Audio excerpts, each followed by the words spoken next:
Friends, blouse cutting ಮಾಡಬೇಕಾದ್ರೆ ನಿಮ್ಮ full shoulder ಬರುತ್ತೆ 14 ಇಂಚು, ಫ್ರಂಟ್ ನೆಕ್ ಬರುತ್ತೆ 6.5 ಇಂಚು, ಬ್ಯಾಕ್ ನೆಕ್ ಬರುತ್ತೆ 9 ಇಂಚು. ಇಷ್ಟು ಇರಬೇಕಾದ್ರೆ ನಾವು ಪ್ರಾಪರ್ ಆಗಿ ಬ್ಲೌಸ್ ಅಲ್ಲಿ ನಾವು ಶೋಲ್ಡರ್ ಎಷ್ಟು ತಗೋಬೇಕು, ಎಷ್ಟು ಮೈನಸ್ ಮಾಡಬೇಕು ಅಂತ ಈ ವಿಡಿಯೋದಲ್ಲಿ ಹೇಳ್ತೀನಿ ನೋಡಿ. ಫಸ್ಟ್ ಶೋಲ್ಡರ್, ನಿಮ್ದು ಫುಲ್ ಶೋಲ್ಡರ್ 14 ಇಂಚಿದೆ. 14 ಇಂಚಲ್ಲಿ ನೀವೇನ್ ಮಾಡಬೇಕು, 3 ಇಂಚ್ ಮೈನಸ್ ಮಾಡಬೇಕು. 1 2 3 ಟೋಟಲ್ ಎಷ್ಟು ಬಂತು, -3 ಇಂಚ್ ಕಡಿಮೆ ಮಾಡಿದ್ರೆ ಎಷ್ಟು ಬಂತು, 11 ಇಂಚ್ ಬರುತ್ತೆ. ಇಲ್ಲಿ 11 ಇಂಚ್ನ ಡಿವೈಡೆಡ್ ಬೈ 2 ಮಾಡಿ, ಅಂದ್ರೆ 2ನೇ ಭಾಗ ತಗೋಬೇಕು. ಎಷ್ಟು ಬರುತ್ತೆ, 5.5 ಬರುತ್ತೆ.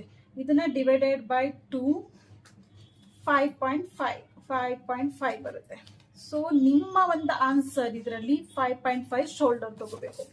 ಲೆಂತ್ ನಿಮ್ಮ ಒಂದು ಬ್ಲೌಸ್ ಎಷ್ಟಿದೆಯೋ ಅದ್ರ ಪ್ರಕಾರ ನೀವು ಲೆಂತ್ ತಗೊಳ್ಳಿ. 14 ಯಾ 15 ಎಷ್ಟಾದ್ರೂ ಸರಿ, 1 ಇಂಚ್ ಜಾಸ್ತಿ ಮಾಡಿಬಿಟ್ಟು ಇಲ್ಲಿ ಫುಲ್ ಶೋಲ್ಡರ್ ಇರುತ್ತಲ್ಲ, ಇಲ್ಲಿ 5.5 ತಗೊಳ್ಳಿ. ನಿಮ್ಮ ಒಂದು ಶೋಲ್ಡರ್ ಕರೆಕ್ಟಾಗಿ ತಗೋಬೇಕಾಗಿರೋದು ಇಲ್ಲಿ 5.5 ಶೋಲ್ಡರ್ 5.5 ತಗೊಂಡ್ರಿ. ಆರ್ಮೋಲ್ ಲೆಂತ್ ಎಷ್ಟು ತಗೋಬೇಕು ಅಂದ್ರೆ, ಎಷ್ಟು ಶೋಲ್ಡರ್ ತಗೊಂಡಿರ್ತೀರೋ ಅದಕ್ಕೆ ಅರ್ಧ ಇಂಚ್ ಜಾಸ್ತಿ ಮಾಡಿ ನೀವು ಆರ್ಮೋಲ್ ಲೆಂತ್ ತಗೋಬೇಕು. ಶೋಲ್ಡರ್ ನೀವು ಇಲ್ಲಿ 5.5 ತಗೊಂಡಿದ್ದೀರಾ ಅಂತ ಅಂದ್ರೆ ಆದ್ಮೇಲೆ ಇಲ್ಲಿ 6 ಇಂಚ್ ತಗೋಬೇಕು.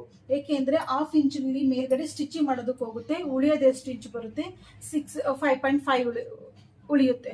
ಸೊ ಇದು 5 ಇದ್ರೆ 5.5 ತಗೊಳ್ಳಿ. 5.5 ಶೋಲ್ಡರ್ ಇದ್ರೆ ಇಲ್ಲಿಂದ 6 ಇಂಚ್ ತಗೊಳ್ಳಿ.